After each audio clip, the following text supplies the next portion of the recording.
let's move on from Dak and let's move on to the skill positions on offense. All right, so this is where it really matters because, like I said, I think Dak has all the talent, but the supporting cast around him getting worse is going to be an issue. So he has Zeke, right? But Zeke before he got paid and Zeke after he got paid are two completely different football players.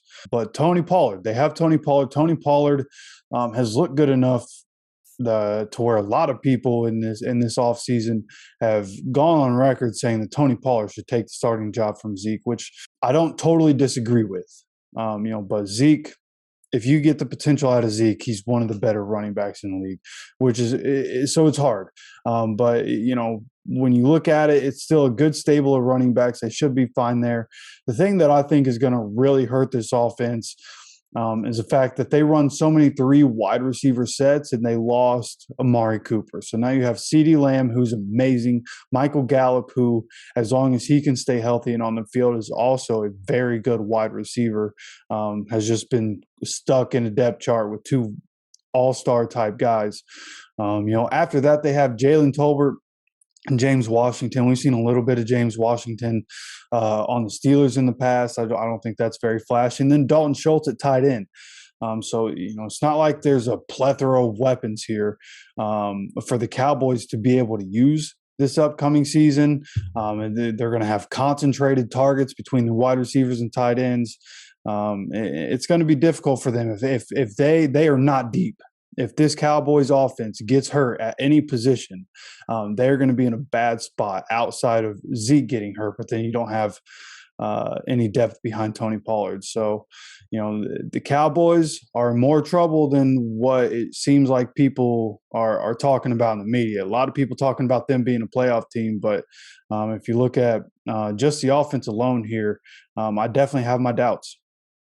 Okay, so you don't think they'll lead the league in offensive yards again this year, huh? Nope, not this year. Yeah. Okay. Let's go ahead and move on to the Eagles. I want to say a lot of my comments are generalized about the projections for the year. So I want to hear what you have to say about the Eagles' skill positions, the offensive skill positions. So for the Eagles' skill positions here, when I'm talking about the running backs, I wanted to include Jalen Hurts because he runs enough and gets enough running work a game. And, he's anywhere between 7 and 10 carries a game, depending on the play calling that's happening and depending on whether or not they need to pass the ball. So you have Jalen Hurts. He's able to run it. Then they have Miles Sanders, who, as we know, has trouble with injury, but as long as he's on the field, he's a good component for them. Kenneth Gainwell, Boston Scott, we've seen all these guys in action.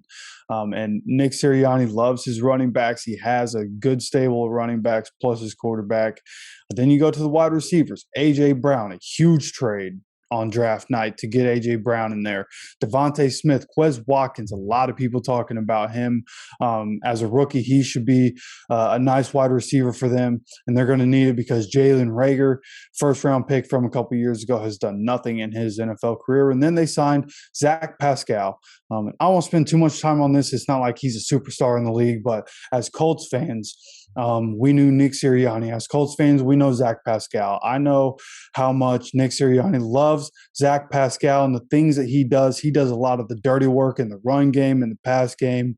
So I think Zach Pascal is going to be somebody that we're going to talk about more than we think in this Nick Sirianni offense. And then, of course, they have the tight end Dallas Goedert. So the weapons for Jalen Hurts on this offense are immense. They have depth. So, if they have guys hurt from game to game, they can make it work. Because a guy I didn't mention that I have listed here is Greg Ward. We've seen Greg Ward in action. He's had a couple of good games in the NFL. So the Eagles, from the quarterback skill position, their offense looks very dangerous on paper.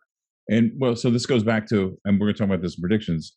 This goes back to what we were talking about. So when we take that's why I wanted to slide into the Eagles here. We take the Cowboys and the issues they've had and the depth problems they may have with injuries.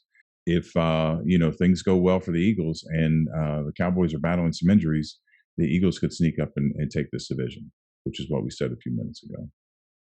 Yeah, which is one of the things that I kind of expect to happen because every team deals with injuries, and Yep. and so I just feel like eventually that's going to catch up to them, which will give the Eagles that position in the division. Yeah. Yeah. Yeah. The thing with injuries, obviously, it depends on where it falls in the schedule, whether how bad it hurts you. So a little bit of luck goes a long way there. All right. So Commanders, their offensive skill positions. Yeah, this one's a pretty short list. So, for running backs right now, we have Antonio Gibson, J.D. McKissick. We know them as long as they're both healthy and on the field. That's a great 1-2 punch for any team in the NFL. Would take those two guys together. For wide receivers, you have Terry McLaurin, who I was hoping was going to find his way out of Washington and go home to Indiana and play for the Colts. But he signed an extension there.